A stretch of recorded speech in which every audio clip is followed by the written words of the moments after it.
9 games on a Friday to lead you into the weekend.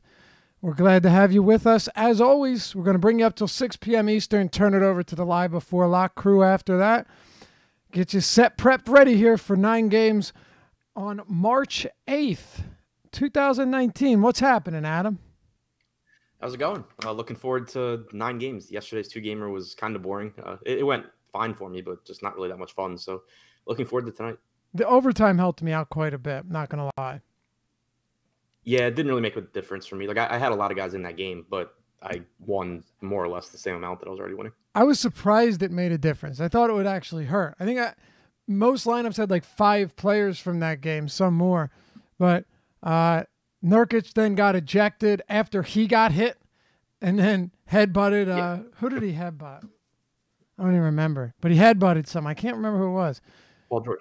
Was it George? Yeah, caught his second. Yeah. Did they give him another technical for that, or they gave him a flagrant? They gave him a technical. Yeah. He got the first one for the Westbrook thing where he didn't really do anything.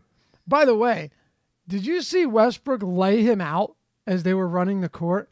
Like, I saw the replay this morning, yeah. He hip checked him and sent him flying. I don't think it was a dive either. It was pretty incredible. Yeah, I think he had no idea it was coming. All right, well, let's get into it. 9 games here. We'll kick it off with the first one, 7 p.m. Eastern time. Oh, by the way, there is some injury news we're waiting on. Not a ton, but one big piece of information here is what will happen with Ben Simmons. Has some type of illness. He was absent from shoot-around, and, well, if he's out, McConnell and Butler become 2 of the best plays on the slate. Harris gets better. Reddit. We'll get into all of that, but that's a big thing we're waiting on. Embiid has already been ruled out. And then really you have doubtful Ricky Rubio, Djigic questionable, Dragic questionable.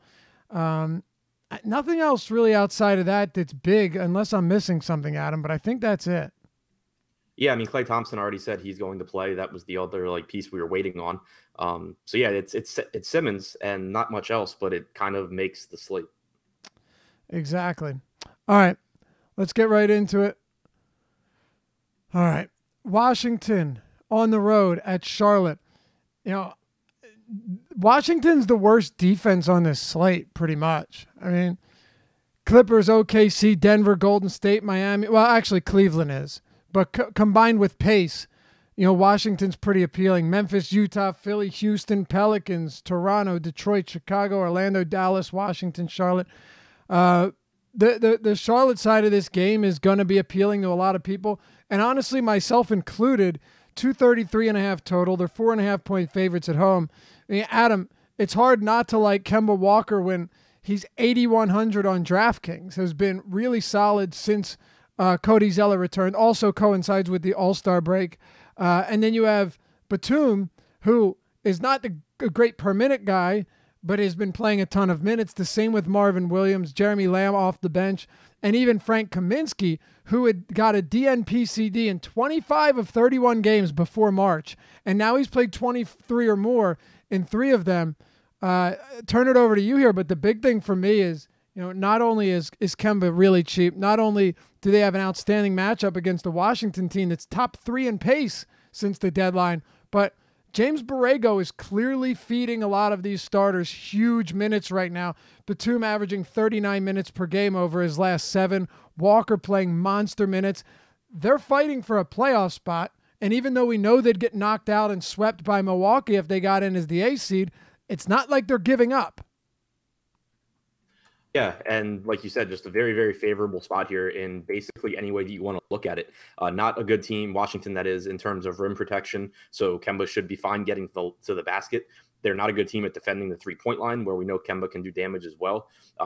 They don't rebound well. They don't really do much of anything well, and they play really fast. So I really don't know how Kemba's price tag is as cheap as it is, but I'm getting him in my initial crunch around 20% on FanDuel and even more on DraftKings at about 36%. So, really like him, but also just a lot of stuff to like on this team, because especially looking at the DraftKings pricing on FanDuel, it's a little bit tighter. You have Jeremy Lamb at 6,600, Williams at 5,200, Kaminsky at 44. I think those are still, reasonable plays, but $4,400 Marvin Williams on DraftKings playing, around 34 minutes a night against a team that doesn't rebound and doesn't defend the 3-point line. And that's basically the two things that Marvin Williams does. Jeremy Lamb, coming off of a disappointing game against Miami where he was really popular, only played 27 minutes in that one, but did run into a little bit of foul trouble. Didn't play the last 5 minutes of the game. Charlotte closed with a weird lineup that had Tony Parker in there, had Frank Kaminsky in there. So I think that, you can still expect 32 minutes from Lamb here more often than not. They were also down by 17 points right around when Lamb came out there. So I don't know if that coincides with it either. Yeah, that's possible too. They left Kemba in, so I was assuming that it didn't. Yeah, you could be right. When we see Lamb's big games, normally it comes on the back of scoring, but also if he can run into some extra peripherals, and Washington should certainly allow that to happen. So like looking at my DraftKings exposures on my early crunch, where I currently am assuming Ben Simmons sits, so that would obviously change things some, but it came in at like 39% Williams, 36% Kemba, and 34% Lamb, and 25% Kaminsky. Any Batum? No. Was that DraftKings or FanDuel? Sorry. That was DraftKings. Okay. Yeah, look, I honestly don't hate Batum, and I think I could actually I like Jeremy Lamb quite a bit as well, but I think I could make a good argument for Batum over Lamb on DraftKings. Like I actually don't think it's that hard to do for a couple of reasons. He's starting at shooting guard.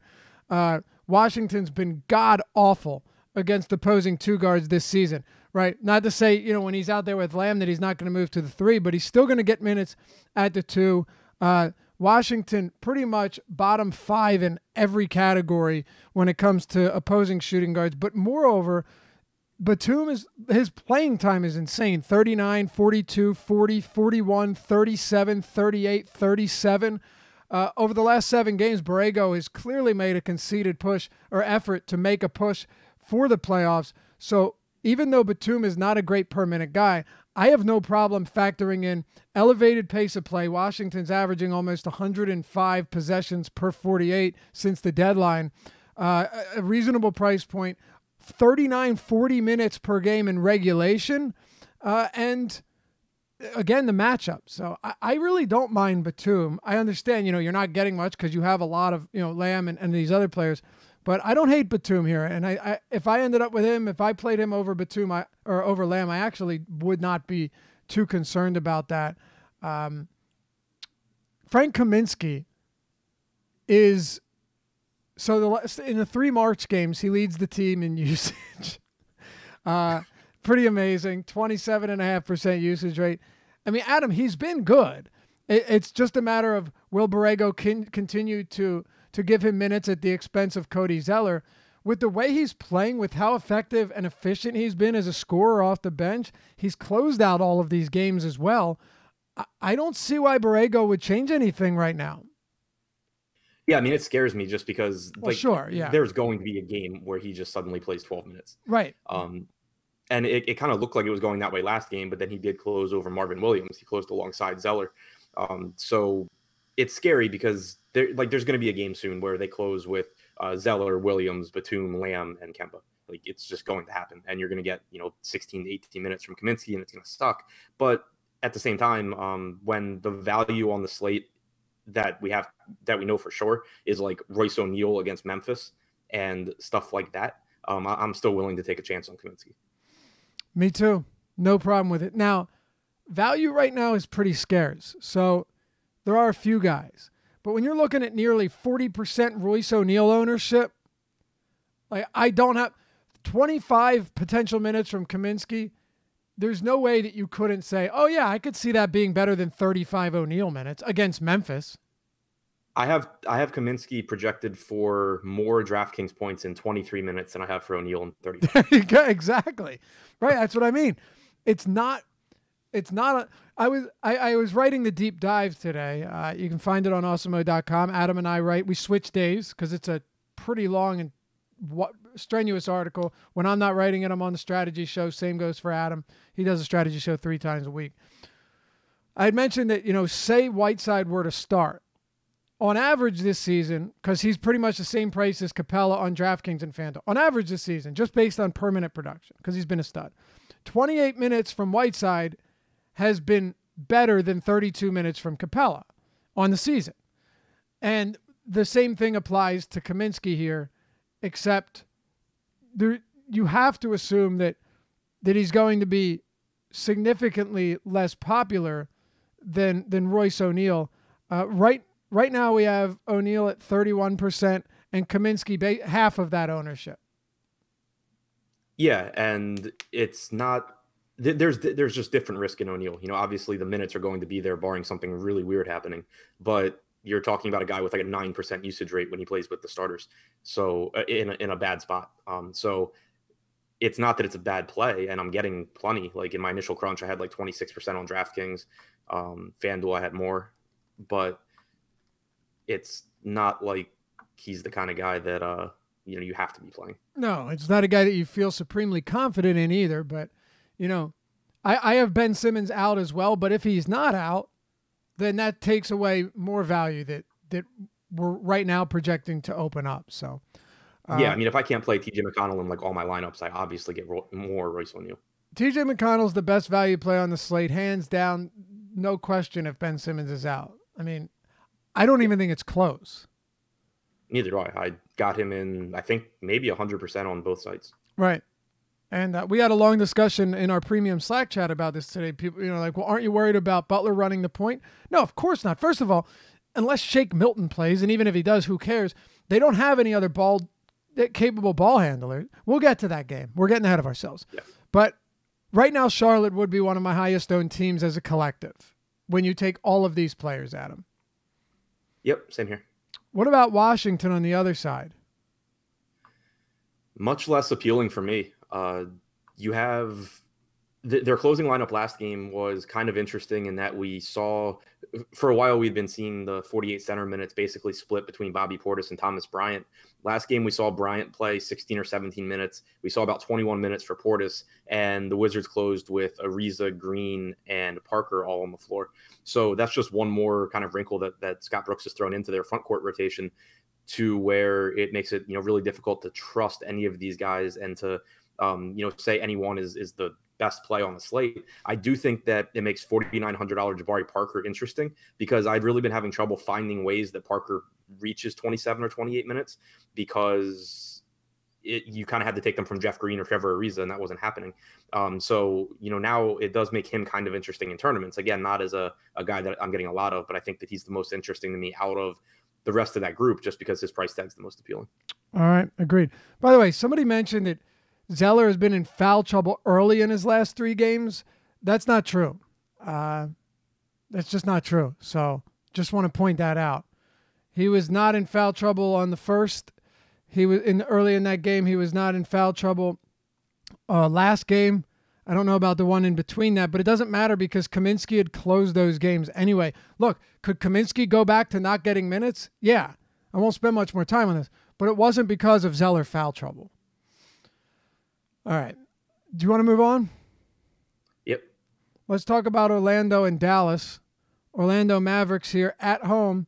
7-point favorites. The Dallas Mavericks have, how do I put this nicely?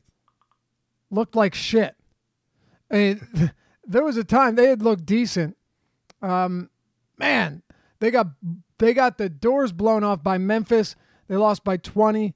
Then they lost by almost 39 to Brooklyn. They just lost by 9 to Washington. Now they're 7-point road dogs against Orlando. I want to know first where you stand on Luka Doncic. In terms of ownership, and by the way, this game has a 214 total. Second lowest on the slate, third lowest on the slate. Right now, if you look at ownership, Doncic basically, and our ownership projections literally just updated 30 seconds ago, around 3% on DraftKings, 3% on FanDuel. I love the whole leverage concept, but I'm still having trouble getting much Doncic here, Adam.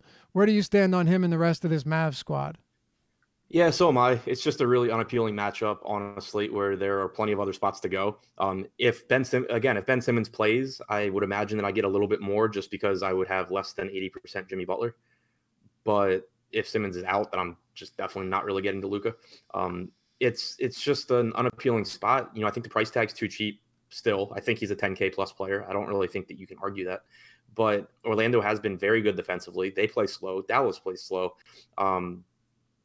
And he's more expensive than guys like Butler or Donovan Mitchell without Rubio or a handful of other guys that you can go to at the positions. So it's really tough for me to actually get to him, even though I have him grading out as like the best point per dollar play on the Mavericks.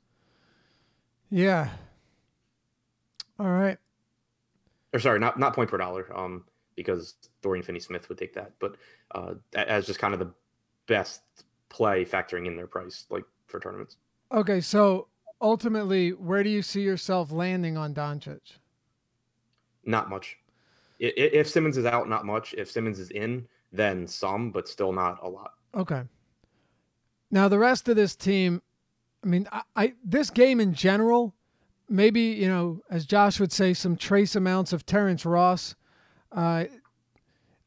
Really, really having a tough time getting anybody here with any regularity, and Dwight Powell's price has come up.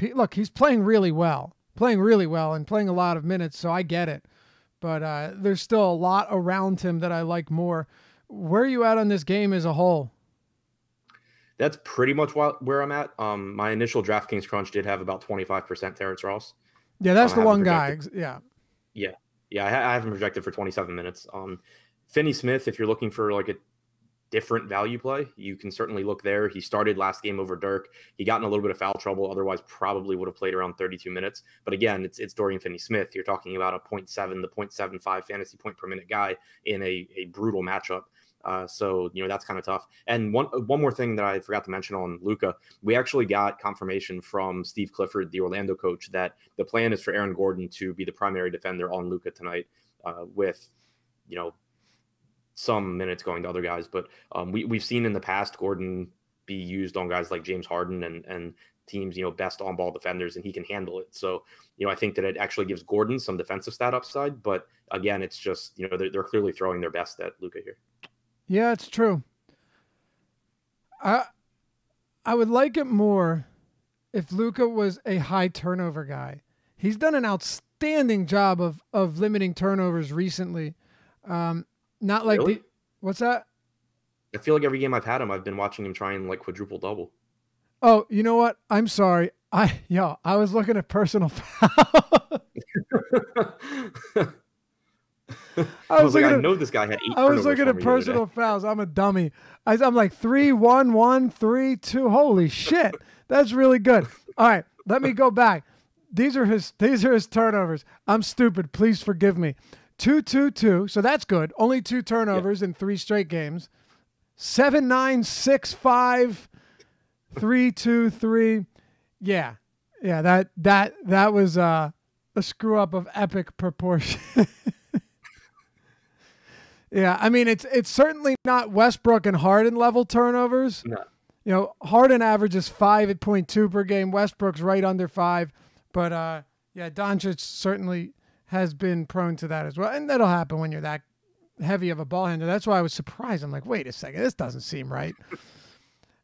I think we can move on. You talk about Gordon. I have no problem with that whatsoever, and Terrence Ross, like I had mentioned a second ago, I like Terrence Ross. I was surprised to see that his projected ownership was as high as it is, at least on FanDuel, where he's like the 5th highest owned guy. But yeah, he's still someone that can put up strong numbers once in a while, or he can just do nothing. 9% projected ownership on DraftKings.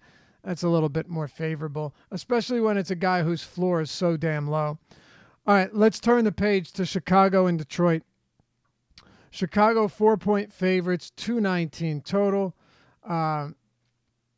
That's right, Detroit 4-point favorites, 219 total in Chicago. Getting everything wrong over the past 5 minutes. The Bulls coming off that win over Philly where Butler and Mike Scott literally forgot to switch onto Levine, who was the ball carrier and who was 100% sure to take the shot because they both guarded a rolling Robin Lopez. Are you kidding me? Yo, they both took Robin Lopez as he rolled to the rack and left the guy who had 37 points at the time. Are you shitting me? Oh, my God. And then they had to come back on the court because the scorekeeper screwed up the clock. And Otto Porter, I don't know if you listened to the early bird this morning. Otto Porter didn't come back because they were in the locker room. Did you hear about this? Yeah. 5 minutes. 5 minutes later, Otto Porter didn't come back onto the court.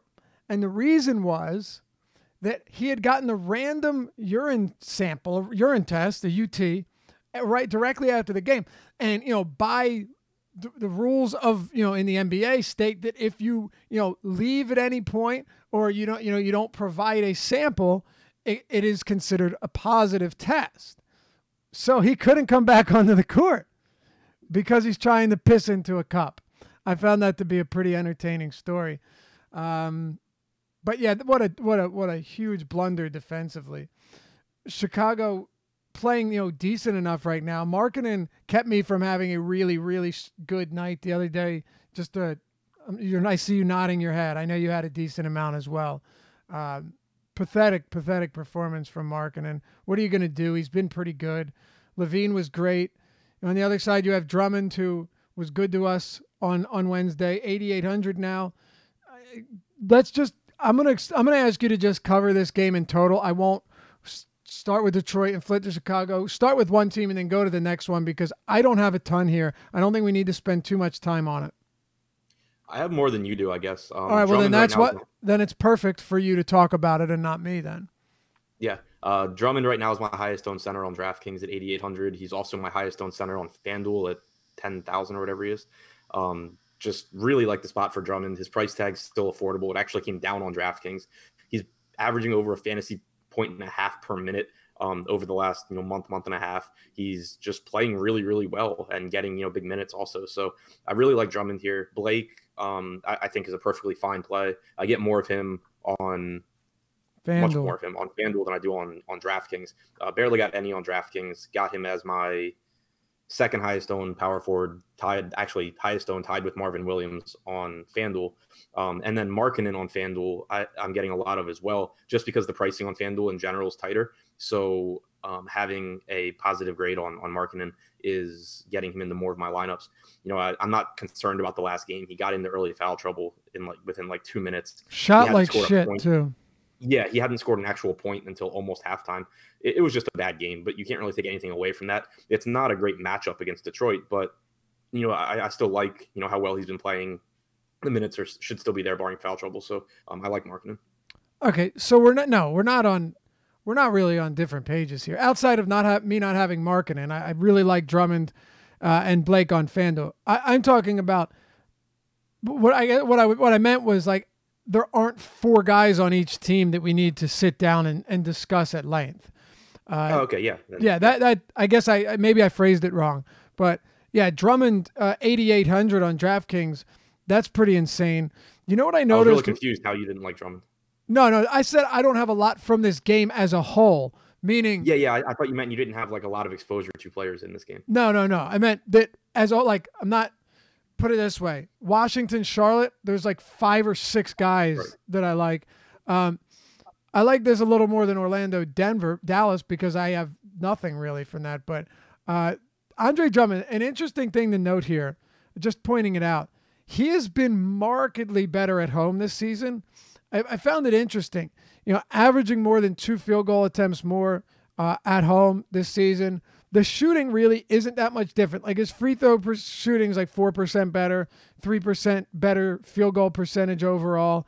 Averaging about 2 more rebounds per game at home, half a block, 4 more points almost. So, look, is it something I worry about? No, but I did find it interesting that, having played this many games, 32 at home, 28 on the road, he's averaging 7 more fantasy points per game at home. You generally don't see that this late in the season.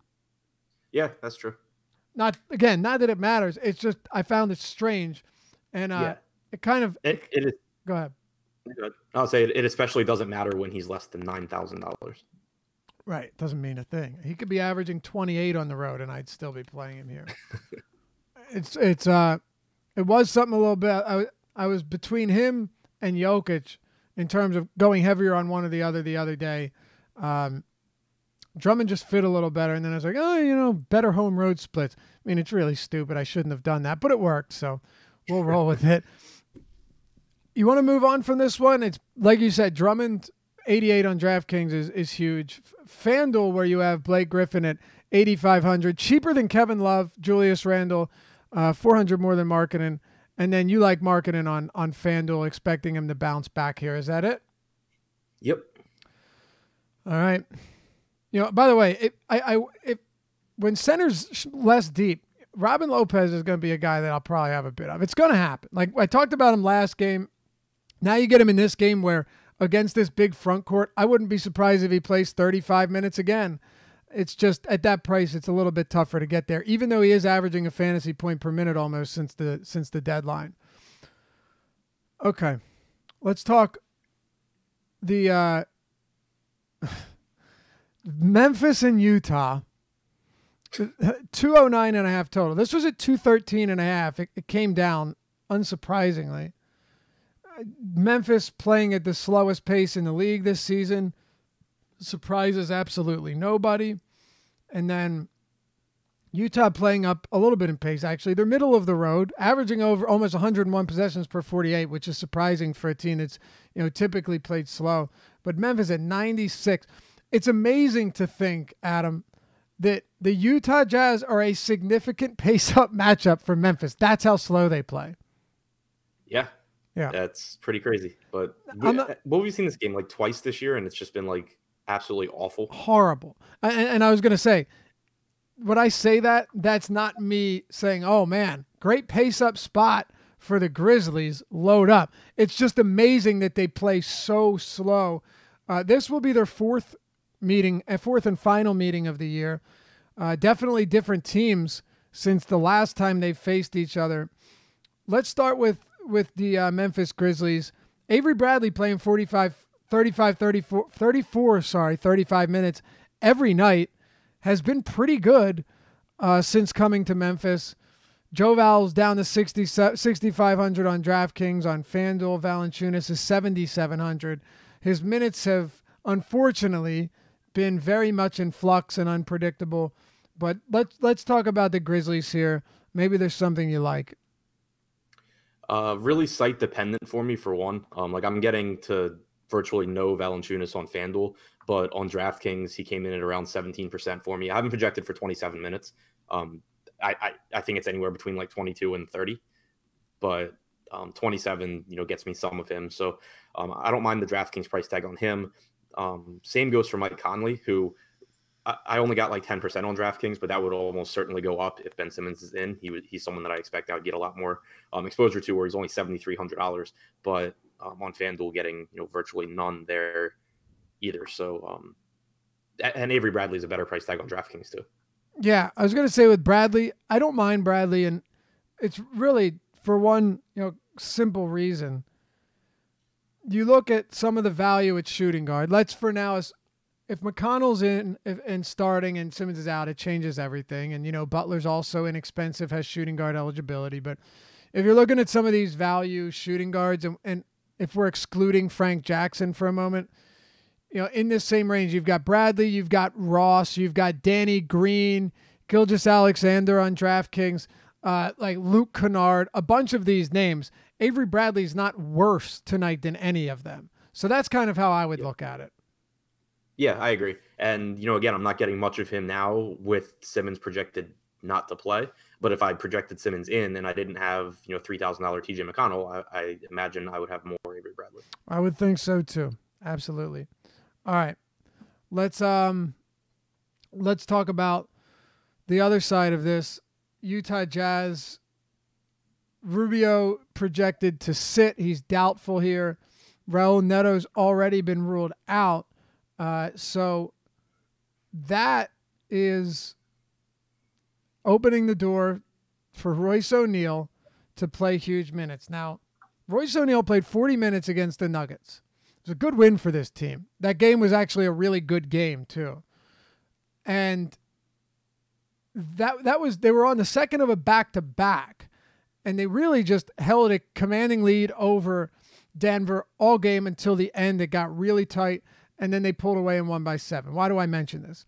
Because Royce O'Neal defensively really isn't that bad. Like, you watch this guy play, he is all over the court defensively, but you would never notice it from the box score. I think he had 14 fantasy points at half, finished with 16, and played 40 minutes. So, Adam, and I stated this in today's deep dive article, with Royce O'Neal, you are 100% banking on him playing 35-plus minutes, even at a dirt cheap price tag, because you need every single minute you can get from Royce O'Neal with how unproductive he's been this season, 0.69 fantasy points per minute on the year. Yeah, and it's not like Rubio has a big impact outside of the minutes. If you look at his numbers without Ricky Rubio on the floor this year, he's averaged 0.79 or 0.7 points per minute. I didn't even run it. Mitchell, I didn't even run it. Yeah, I mean, if you put... Sorry, go ahead. I'll go ahead. If you put Mitchell on the floor, it's like 0.68. It just doesn't matter. The usage rate's like 10%. He doesn't get assists. He doesn't really get rebounds. He's just out there. And rostering guys like that, the price tag obviously is very, very appealing whenever you're going to get someone that plays that many minutes. But in tournaments especially, like, he's not someone... If someone didn't play him against me in cash, I would think that they were probably not very good. But in tournaments where everyone's going to this one value guy who's in a terrible matchup and is a terrible fantasy player, I think that it's not a bad spot to be underweight and take some chances on other cheap guys. Right. I agree. And the reason I'm saying I didn't even run it is because a lot of those minutes he's playing with Rubio off are going to be without Mitchell on the court and without, the best rebounder and Gobert on the court, right? Like, even without Ingles on the court, like, you got him playing with the bench unit in a lot of spots. So, like you said, it goes down when you put Mitchell on the court, and most of those minutes are going to come with Mitchell. So realistically, like, and I know you can go back earlier this season, right? O'Neal had a couple, like 3, I think, really solid games when Rubio and Neto were out. I know you remember this. Yeah, it is clearly the exception to the rule. It doesn't mean it doesn't mean he can't have decent games, because anybody that plays 40 minutes, 38 minutes can fall into some decent numbers, right? Some rebounds, some assists, some spot up threes. But on average, Royce O'Neal is going to give you around 0.7 fantasy points per minute. All right, go ahead with the rest of Utah, Adam. Not a whole lot here. I mean, Mitchell becomes a better play if Simmons is in, because Butler becomes less appealing, but you would still have Mitchell at a higher price tag in an unappealing spot. Without Rubio on the floor this season, Mitchell's averaged 1.22 DraftKings points per minute, 27.5% assist percentage, almost a 36% usage rate. So the opportunities are certainly there for him, but the price tag's expensive. It's not a good matchup. Gobert is reasonably priced on DraftKings, but I would still just so much rather get to Andre Drummond that I'm not really getting to Gobert. I never really get to Joe Ingles, even though I expect him to be staggered with Mitchell and get some, ball handling responsibilities. I think that he's priced pretty correctly for the matchup as well. So even though they're missing a big guy in Rubio, I just am not really getting there. Me neither. I think we can keep it moving here then. If you're good with that, I'm good with that. Yep. Let's talk about Miami, and let's talk about Cleveland. The Miami Heat at home are 8.5-point favorites. Actually, the heaviest favorite on this slate, 214 total. Not exactly a game you'd like to be at. Miami Heat, we're waiting on the Dragic news. I'll be honest, it doesn't really have a whole lot of influence on what I'm doing tonight. I mean, maybe it does with you. We can get there. I'll say this much, though, and I obviously am just speculating. I'm not even speculating. I'm just throwing out a hypothetical. Hassan Whiteside played, 20 minutes last game off the bench. Adebayo started the 2 games since Whiteside has been back at center. Whiteside had a monster 18 point, 15 rebounds, 4 block, 46 fantasy point double-double in 20 minutes, right? just monster numbers, no surprise. He's averaging 1.4 fantasy points per minute on the season. If Eric Spoelstra, and maybe this game was the catalyst, decides to reintroduce Whiteside to the starting lineup, I will have a lot of him. And the reason is, if he's off the bench, no, of course not.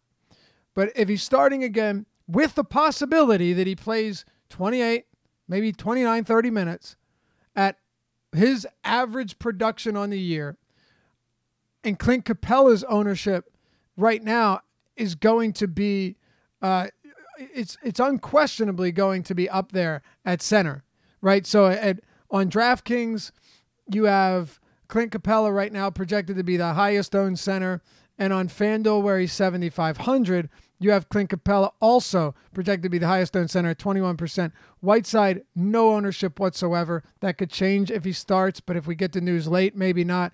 I'm just letting you know right now, Adam, that just based on his season averages, 28 minutes from Whiteside is something I'm very much willing to roll the dice on if he starts at 6,400 and 7,200 on DraftKings, 7,400. 64. Yeah, 74. So there's my rant 64. on Whiteside. We'll wait and see if he's off the bench. Forget everything I said, but I wanted to make sure we got that out there. Go ahead. Floor is yours. Yeah, I mean, I agree with you as far as Whiteside goes. It's obviously a risk, but you wouldn't need to get a lot of him in your lineups. 10%, 15%, I'd be happy with. Yeah, I mean, he can absolutely end the slate. And, he did play the final 14 minutes of that game. He was playing really well. It wouldn't be surprising at all to see him, back into the lineup tonight. Even if I project him for 25 minutes, I get him as a good play. I have him projected for 1.4 points per minute here. So it's really just a matter of getting on the floor. And I'm fine with that, as a guy that, I don't want to hinge my night on, but, to be overweight on in tournaments. Other than that, I mean, if I get a little bit of Dwayne Wade or Josh Richardson, it's fine. Like it's a perfectly fine matchup against Cleveland, but none of these guys are sticking out to me as guys that I'm going to have a lot of. Right. Yeah, that's where I'm at as well. It's if he re-enters the starting lineup, I'll have interest in Whiteside. It's that simple. Per 36, he leads the league in rebounding. He's top 4 in blocks. Like he does everything well. I love the guy.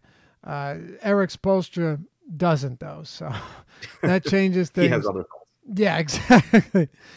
What about Cleveland, Adam? Nance had a great game last time out, to be expected against Brooklyn, but there's no question Kevin Love being back in the starting lineup playing 30 minutes a game is going to affect Nance. I mean, it's not like he's playing alongside Cedi Osman anymore, who was starting at the 4. I also don't know if Djigic is go. Oh, okay, he's out. He has been ruled out. So him and Thompson are out. But now you're seeing price points come up a little bit. Kevin Love, 78 now on DraftKings, 86 on FanDuel. He did play a season high, or actually, I don't know, it's a season high, 31 minutes though, not a season high. Since returning, it's a high. Any interest in the front court or anybody from Cleveland today? Not really. I mean, 31 minutes from Kevin Love is obviously nice, but there are enough other options where I don't really love that. I guess I would get a little bit more if I can't go to Jimmy Butler at the same or a cheaper price tag. On FanDuel, he's expensive. He's up to, I think, like 8,600. It's a really unappealing matchup against Miami. Like, it's not that I don't think Love does well. I haven't projected for like 1.38 points per minute, but that just doesn't really get him in a lot of lineups right now. Yeah, me too. Or me neither, I should say. Do I hate him as a tournament play? No, I don't, but I'm also not getting too much of him or Larry Nance either. Anything in the backcourt Dellavedova's out. He's been playing like 18, 20 minutes, but that's hardly a huge impact here. And it's not a great matchup. Yeah, it's one of the worst matchups on the slate behind like Orlando probably. So yeah. I'm not really getting much of anything. Like this team has a 103 implied total, and they have a bunch of guys who, play inconsistent minutes for the most part. I'm with you. All right, let's keep it rolling here. Houston and Philadelphia. We kind of teased this one at the top of the show, so I'm glad to get here. We just talked about a few really ugly games. Houston Rockets were 6-point favorites, 8-point favorites now, 230.5 total in Houston. Joel Embiid's out. He was expected to return, but he won't. Boban Marjanovic remains out. Ben Simmons misses shoot-around with an illness.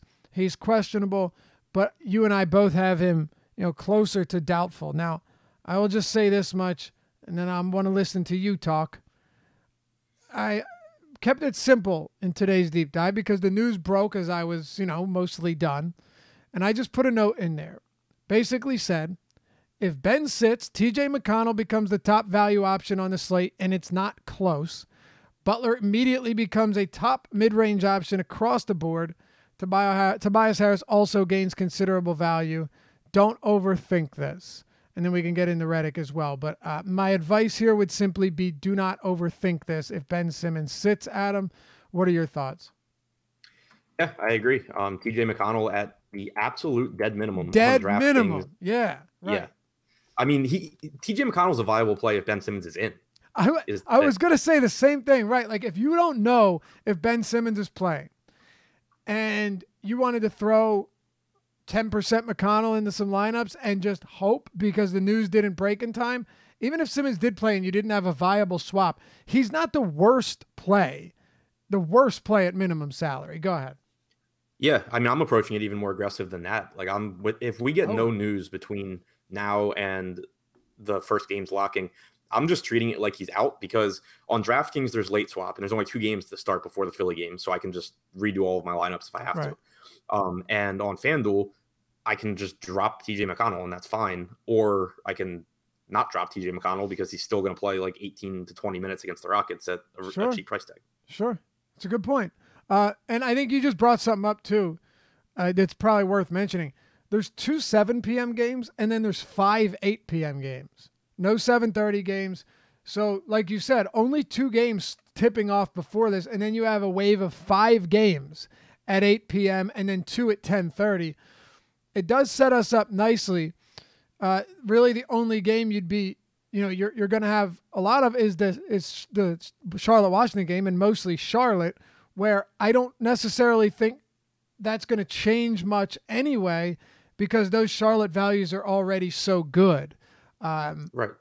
Maybe you would have had less Kaminsky, but still, they're all like, you're not with Charlotte's value, especially on DraftKings, they're cheap enough to where you don't mind if they lock in while you're waiting on that news.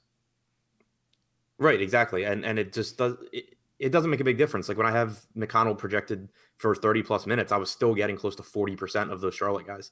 I don't feel the need to have more than that anyway. So I don't think that it really locks me into a difficult spot. Whereas if we don't have news, people are just going to be afraid to do it. And I'm just going to have much better TJ McConnell lineups than everyone else.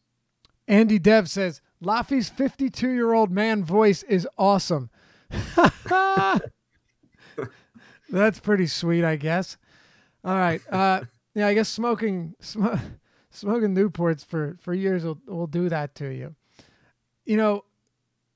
We started with Philly here. We talked about McConnell. You talked about being aggressive on him even if we don't have the Simmons news, and I don't hate that at all. Like you said, more aggressive even than I would be in that situation. Jimmy Butler is already, again, a fine play if Simmons plays. If Ben Simmons doesn't play, Butler at 7,200 on DraftKings, and yes, 82 on FanDuel, also becomes a premier play. Yeah, he's the one that scares me a little bit more just because I'm getting like 80. If I project Simmons out on FanDuel, I get like 85%. It's a lot. I don't particularly want 85% Jimmy Butler if Ben Simmons plays. On DraftKings, obviously, again, I can just switch it. So I might do something like just cap him a little bit lower on FanDuel. But again, like he's a reasonable option against Houston. I wouldn't be talking anyone off of him if Ben Simmons was in because, like we've talked about before, Butler is just going through a pretty bad shooting streak right now. But the opportunities are there, the minutes are there. It's not a bad matchup, so I'm fine with him either way. But he becomes one of my favorite plays if Simmons is out. I agree with you. Yeah, I mean, 85% is different than me saying I wouldn't have a problem having some Butler in there. But yeah, the point you make too is that like if Simmons is out, you want all the Butler, and if Simmons is in, you'd be okay with a bit of Butler. Right. So on FanDuel where I can't late swap, I'll probably just manually cut back and have something like, I don't know, twice what we have projected on Butler or something instead of what my formulas give me, which is almost every lineup. Right. All right. What about Harris and Redick and the like? Yeah, so I really don't know what to do with Harris. I gave him a few extra points in usage rate. I gave him 38 minutes. He's only played like 58 minutes without Embiid or Simmons on the floor. He has like a 14% usage rate, but I'm not going to take anything away from that. I do have him behind Butler. I have him behind McConnell. Actually, I have him behind Redick when you factor in the price tag as well. So I imagine I'll get less Harris than anyone else from this team. Yeah, I'm with you. And then when it comes to the center rotation, like Bolden's always in foul trouble, but he probably plays 20. Amir's been getting 20. I don't think Brett has a problem giving Amir 20 minutes a game right now. Scott plays a couple there. I don't know. Ennis has been getting like 17 minutes a game. See some in the front court. So I mean, I don't have any interest going to value it at the center position for Philly. No, the only guy that I think I would get any of is potentially Amir, but I don't think I'm even really getting that. Right. And like I said, I don't know if Bolden's not in foul trouble, which he always is. You might see Amir lose like 3 minutes. I would assume that Scott probably plays like 24 minutes instead of 28, though. So that's what I have. Yeah, I think you're probably safer on Amir getting the 20 minutes there. Brett's been pretty precise in terms of what his rotations look like since he started. All right, Houston, James Harden. So we got play type data back on NBA.com, which is pretty cool. And I looked at something today which was unbelievable.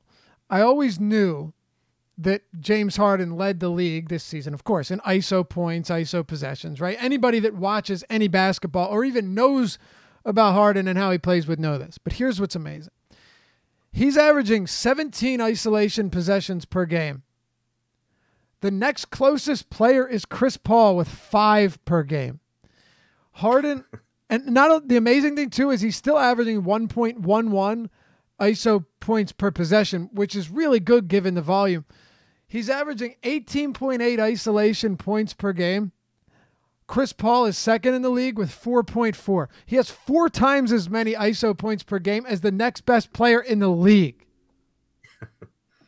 That's only because Melo doesn't play anymore. And Ben Simmons is active. So there you go. There you have it. Ben Simmons will play, and all of that goes out the window. Well, that'll do it. At least we have it now. Yes. So let's back it up a second. And at least we got this news while we're discussing the game. Sometimes we get lucky. Now, what is your take on the Sixers? A lot less interested. Yeah, I mean, I'm going to ask you to go back over it, though, because we pretty much assumed that Simmons was out. I'm trying to figure out what my opinions are. So, I mean, Simmons, I would expect to play around like 38 minutes now. I assume he's playing. It was an illness, not an injury. He's fine. He's been playing huge minutes, averaging around 1.1 points per minute. But the price tag's come up. And when you look at the price tag and he's $1,000 more expensive than Kemba is, it's pretty tough for me to get there with a lot of frequency. So any Simmons I get, I'm okay with, but I don't think he'll end up being a priority for me. Same goes for Butler. He was my favorite guy on Philadelphia when I did the show with Josh this morning before the Ben Simmons news, just because I think that his price tag is artificially low, while Harris's is maybe inflated a little bit based on their rates, because Harris is just shooting over his head right now and Butler is shooting through the floor. So I expect that like hypothetically, if Embiid were out the rest of the season, I think that Butler's price tag would finish the year much higher than it is right now. And I think Harris would end up right around where he is or a little bit lower. So I end up getting to Butler the most. Okay. Yeah, I have no problem with that. Oh, that kind of sucks, though. McConnell, like, even if McConnell was chalk, he sure kind of made things look better because you could get different elsewhere. I wasn't really worried about McConnell being popular if Simmons was out. Yeah, I did kind of take a sigh of relief when I realized I didn't have to play a bunch of Jimmy Butler, like a bunch is in like all of my lineups. Right, because you took a sigh of relief because you knew that you were going to take that risk if we didn't get the news. Yeah, and that spot has killed me like 6 times already this season. All right, Houston, let's go back to that and just recap where you're at on the Rockets now. Yeah, so I mean, both of the guards, I already had about 20% Harden on DraftKings. I didn't have much on FanDuel. I expect I'll have more now that I'm not allocating a ton of it to Jimmy Butler. So, it's a good matchup for Harden, I think. We've seen Philadelphia really struggle with, ball dominant scorers this year, and Harden clearly fits that category. It's a pace up spot for Houston. It's just an all around pretty nice spot for Harden. The DraftKings price tag is just insane at 11K. And then Chris Paul as well. I think that there's some excess value there for him. Clint Capella getting a lot of ownership, and I don't hate it. I mean, 6,700 I think is a little too cheap for Capella, but I don't think we should ignore that he is playing through an injury. He said that he's not healthy, and his usage rate since coming back, granted it's only been I think 7 games, he has a 13% usage rate. The rebounds have been fine, so it's not like Kenneth Farid is like grabbing rebounds from him, and that's why he's been bad. And now you have Farid out. The rebounding percentage since he came back is still at a little over 20%. So that's been there. It's just you haven't seen as much offensively from him, which very easily could be because he has a screwed up thumb. So I'll play devil's advocate for a second, and then I'll tell you why I agree with you. He has had some difficult matchups since returning. Not all of them, but his last ones, Toronto, Boston, Miami, he hasn't faced exactly the easiest front court spots here. He had 15 rebounds against the Warriors, double-digit rebounds against the Lakers, 17 against Charlotte, 11 against Miami, 15 against Toronto. Capella, the rebounding's fine, but the big thing is, and I said this earlier today, if Capella's going to be chalk, do I think he has a good game here?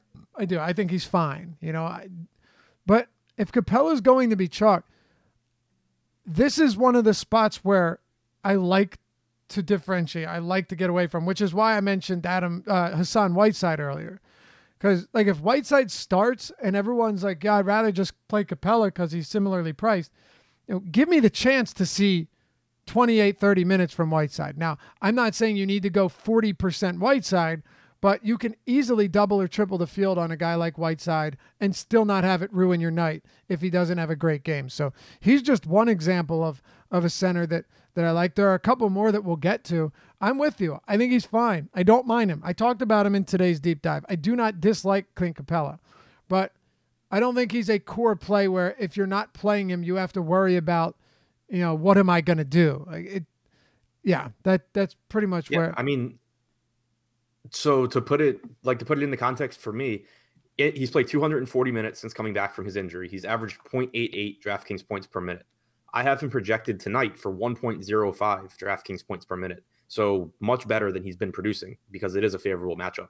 And I'm still not getting a lot of him, especially once I factor in that other people are. Right. For sure. Well, let's keep it moving here then. If there's anything else you want to talk about for the Houston Rockets, we can do that. I will say I like Harden a lot tonight for a couple of reasons. Just the first thing just simply being that I don't see him being popular at all. He'll always have a decent amount of ownership because he's James Harden, but I don't think Harden's going to be wildly owned. Right now we have him around 17% or so. That's not crazy. Right around Westbrook and everybody else. That's on FanDuel. On DraftKings, we have Harden at where is he? You got to have him pretty. I don't imagine he's all that high. 17. So he's not super chalky. He's very reasonably priced. I don't mind. Or I like Harden. Plus, we just saw what a ball dominant guy and Levine can do. Harden is the best scorer in the league, and a guy that, in terms of rim protection, when a team lacks that, Harden's going to beat you up. And right now, Philly does not have that in the paint protection at all. The only thing I would say is that, surprisingly, the Philadelphia 76ers, and, who knows how much of this has been that when, because they were healthy, but defensively this season, on a point per possession basis, they have been, pretty good at containing ISO. Or no, you know what? Wrong team. I was thinking about another one from earlier today. They're allowing the sixth most isolation points per game. So that's good. I got another team mixed up. Easy to do.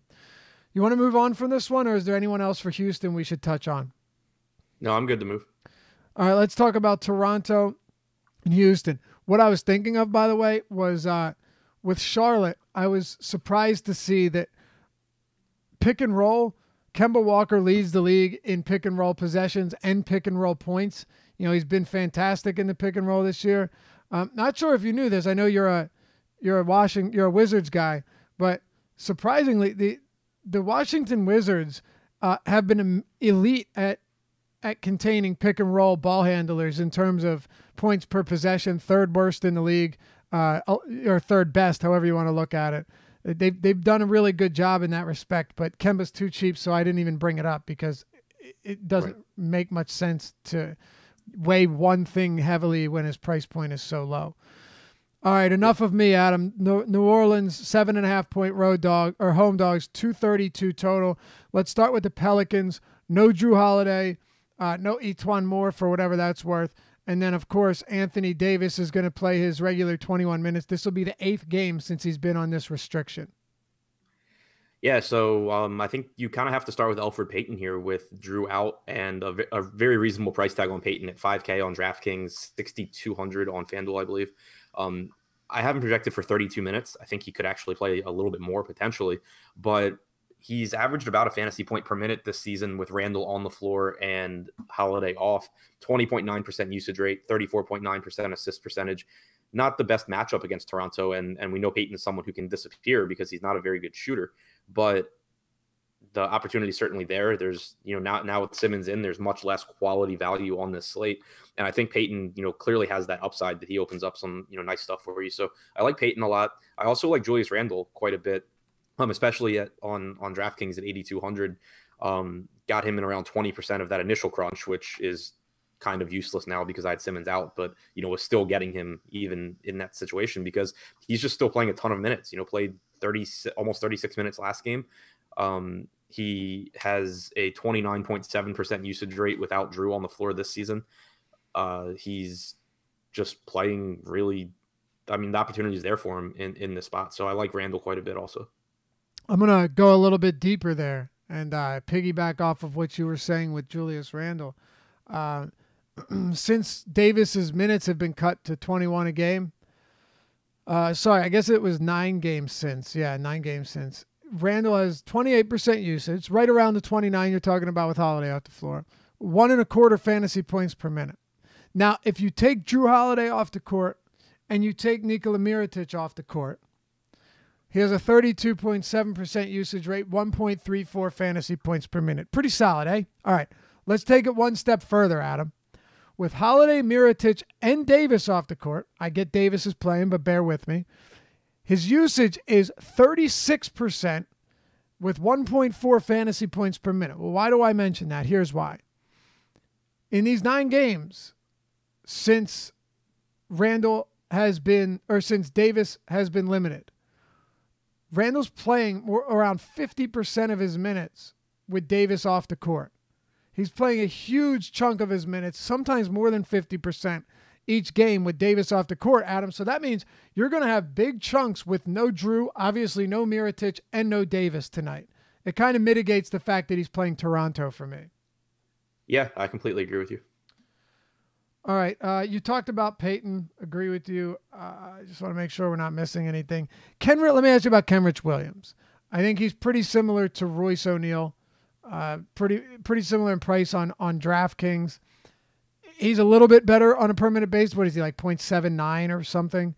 But he's another guy where you need big minutes from him in order to produce, especially against Toronto. Any thoughts on Kenrich Williams? I think I'll probably get more now that McConnell's not a top play for me. But it's not someone that I'm excited to get to. It's just that you're going to get around 32 minutes at a $4,000 price tag. But I would also add Darius Miller to that. With Etuan Moore out and Miller at 3,200, like he's $100 less than O'Neal is on DraftKings. Sure. And I have him projected, for fewer points than O'Neal, but when you factor in what is probably going to be a massive ownership difference, you can't tell me that Darius Miller doesn't beat Royce O'Neal like 1 out of 5 times or 1 out of 6 times or something. Shit. I mean, you're the one with the numbers, but I would think it's more than 1 out of 6. Yeah, I mean, it was just kind of an example. It feels like, okay. Yeah. I mean, how many minutes do you have Miller at? 28. You have him at 28, okay. I wouldn't be surprised to see him play. So Kenrich Williams is already playing a good amount of minutes. right? Kenrich Williams, over his last 2 games, played 34 and 35. Etuan Moore, over the last 2 games, played 24 and 18. And Darius Miller has played over the last 2 games 26 and 25. You think he only gains 2 minutes here? I gave more minutes to Stanley Johnson and Ian Clark. I think it's possible that Miller gets more minutes. Okay. What about this? What about this? Frank Jackson, he's another guy where you're like, I don't really want to, but let's at least talk about it. There's no Drew Holiday. Tim Frazier was waived, right? So there's no Tim Frazier. And Bertans still hasn't played with the team. You know, there's really nobody else here outside of Elfrid Payton, Frank Jackson, and, you know, maybe some Ian Clark. It stands to reason that Frank Jackson probably plays a lot of minutes tonight as well. Yeah, I have Jackson in that same group with Darius Miller and Royce O'Neal, where they're really cheap. I don't really have huge confidence in them, but I think they play close to 30 minutes, and they're cheap enough where, you know, 30 minutes is enough for them to get in some of my lineups, especially if, like, he's projected to be lower owned than O'Neal is. All right, fair enough. On the Toronto side, we were pretty disappointed to see Marc Gasol not starting last game. Only played 18 minutes. Hopefully everyone got off of him. I would assume everybody did once we found out that he was coming off the bench. But he had played 32 and 33 minutes in regulation in 2 prior games to that. I assume he gets back in the starting lineup, but I could be totally wrong. So if he does, I really like Marc Gasol at 56 on DraftKings.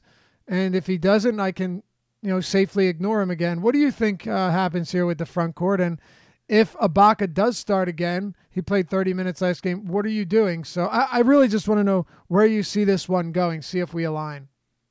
So I've been wrong about who starts at center for the Raptors pretty much every time this season. I'm assuming Ibaka starts, but I have no idea. The one thing I'll point out, though, and even though I assume Ibaka starts, I talked about it this morning with Josh, and I'm still in the same spot. On DraftKings, I'm projecting it like Gasol plays 28 minutes because he's $200 more than Ibaka is.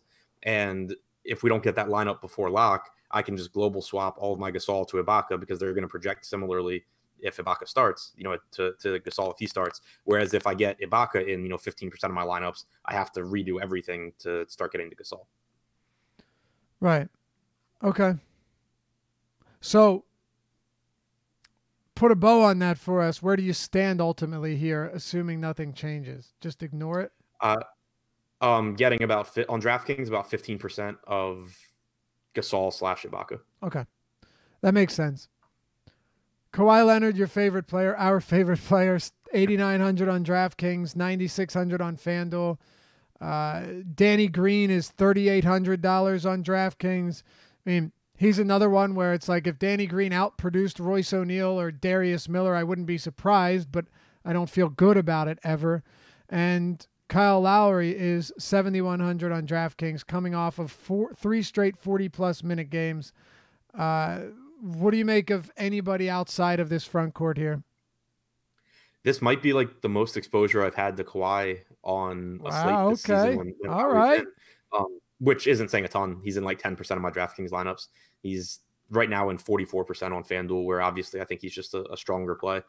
That, again, will probably change because in those FanDuel lineups, I was punting with TJ McConnell, whereas now I'll be punting more with Miller and O'Neal and guys like that. But I think it's a good spot for Kawhi. The price tags come down to where he's very, very affordable.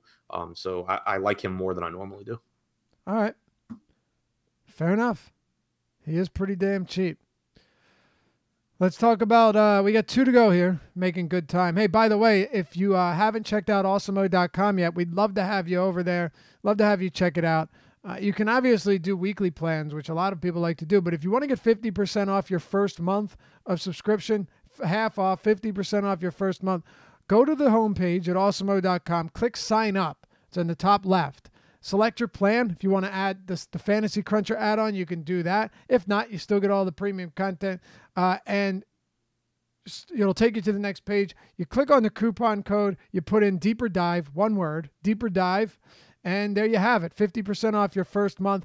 You get everything you can think of from the the ownership projections that we always reference to the actual projections for all of our sports, the Fantasy Cruncher add-on if you'd like that, the lineup builder, all of Alex Baker, Awesemo himself, his content, Adam and myself, our articles, Ben Ross's articles, sports betting stuff. The list goes on. I'm sure I'm forgetting a lot, but you can come over and check it out. And when you do, say hi to us in the premium Slack chat. It's definitely a subscriber favorite, and we talk about sports all day long, which is pretty fun. Daily fantasy sports, of course. Deeper Dive, all one word. Put that in. Get 50% off your first month of subscription. Okay, let's talk about the Clippers and OKC. Thunder playing their second of a back-to-back, Adam, coming off an overtime victory in Portland where Westbrook oddly played only 35 total minutes in that game. I know he finished with 5 fouls, but or no, you know what? I'm sorry. He played, did he play 40? He did. He played 40 minutes. I knew that was wrong. I was looking at NBA yesterday. I was looking on the box scores, and it didn't update. Everyone else updated except for Russell Westbrook. He played 40 minutes. Paul George played 43. Let's just jump right into this. We'll start with OKC. And I want to ask you first, do you have any concerns that Paul George's shoulder is still bothering him? Because I know he got to the line 180 times. No, he got to the line 20 times last night, a career high, and still had his big 65 fantasy point game. But he shot 7 for 23, 8 of 25 before that, 7 of 24 before that, 4 of 19 before that. So 2 games before he went out and 2 games after he's returned, his shooting has been really bad. We could talk regression, or you could say it might be more than regression and his shoulder's still bothering him. So the question is, if it is bothering him, do you still like him at 9,700, or do you even think it is bothering him and you might just think it's regression? Go ahead. Yeah, I mean, it's probably bothering him, but I don't know. And so because of that, it's just not something that I really factor in when I'm making my lineups, because I have no idea. And I would just rather assume that he's going to, even if he came out and said that it was bothering him for those games, it's going to stop bothering him at some point. He's not going to announce it before the game. So there's just no way to really factor that into projections confidently, I don't think. It's a good enough spot. It's a weak enough position to where, and it's a good enough price tag on George. It kind of shows, last night's game just shows that he can get it done even if he does shoot poorly. Imagine if he actually was making those threes. Yeah. 14 rebounds too. So, right. Yeah. He still rebounds. He can still get to the line. He still does, so much other stuff. Still, playing minutes without Westbrook on the floor as well. So, and playing huge minutes. So, it's a concern, but I'm still going to get a lot of Paul George. All right. I mean, and I agree with you, by the way. I think it might still be bothering him, but 9,700, man, that's tough to get away from. What about Westbrook? I think it's really close between him and Harden for me. I like Harden a little bit more, I think. So do I. This game in general is just really appealing for me. I'll have more George than Westbrook, I expect, but probably a decent amount of Westbrook. Okay. Anything else from the OKC side? Not really. It's an appealing matchup for Steven Adams for sure. But we've just really seen when George and Westbrook are both healthy, since they started staggering their minutes, we've seen Adams' rebounding rate really take a hit. His per minute production has taken a hit. So he's a guy that ownership wise you could pivot away from Capella, but I don't really like the upside that Adams offers in tournaments because he's just not involved enough offensively, and then he's not really rebounding as much recently. One guy on the other side of this game that I like, and mind you, it right now has the highest total on the slate at 237, Clippers 2-point favorites. Lou Williams has really been interesting since Tobias Harris left this team. 33.8% usage, 33.5% assist rate, and 1.27 fantasy points per minute since the deadline. Doc has no problem giving him 30 minutes in close games when he's playing well. Super fast-paced OKC team, very high total. Lou Williams right now, 8% projected ownership on DraftKings, on FanDuel, 13%, a little bit higher. But 6,800 on DraftKings, I'm not shying away from that, Adam. I think this could be one of those games where Lou Williams lights it up, and I'm willing to take the risk. What are you doing with the LA Clippers here at home against the Thunder? The Clippers are right up there with the Hornets as my favorite team on the slate, where I expect to have the most exposure. their prices are just really nice in a huge pace up spot. Oklahoma City hasn't been as good defensively recently as they were at the beginning of the season. You mentioned Lou Williams, who should get anywhere between 28 and 32 minutes here, but has averaged, since the trade, 1.22 points per minute with a 34% usage rate. You have Montrezl Harrell, who should play somewhere around 29 to 30 minutes at only 6,300 on DraftKings. I love him as a pivot away from Capella. He's averaged 1.2 points per minute since the trade. Gallinari's averaged 1.2 points per minute since the trade, should play around 30 minutes here. And then you get into the backcourt where Pat Beverly's been playing like 36 minutes more often than not. And he's actually been producing as well. It's not like he's out there playing empty minutes like he was earlier in the season. He's averaged 0.92 points per minute since the deadline and leads the team in minutes played. You have Gilgeous-Alexander at 4,100, who his minutes have been inconsistent, but they have been trending in the right direction, with the exception of last game where he didn't play at all in the fourth quarter. If you give him 27 minutes, he comes out as my fifth favorite play on the Clippers, but still as a pretty decent value option that probably won't have much ownership. So this is a team where I'm absolutely just loading up on them. I like it. And, really, when you're talking about some of the ownership here, most of it should not be very high at all. I mean, at all. Even where you're looking at, like on DraftKings, man, some of these prices are low. It doesn't matter. They're almost all of them are, you're talking single digit ownership, at least projected right now. That just makes them way more appealing. I mean, dude, the only one I don't like, let me ask you, I did not hear what you said. What are your thoughts on Gallinari? I like him. He's averaging 1.2 points per minute since the trade. He should play around 30 minutes here. I have no problems with Gallinari. All right, fair enough. Yeah, that's the one I missed.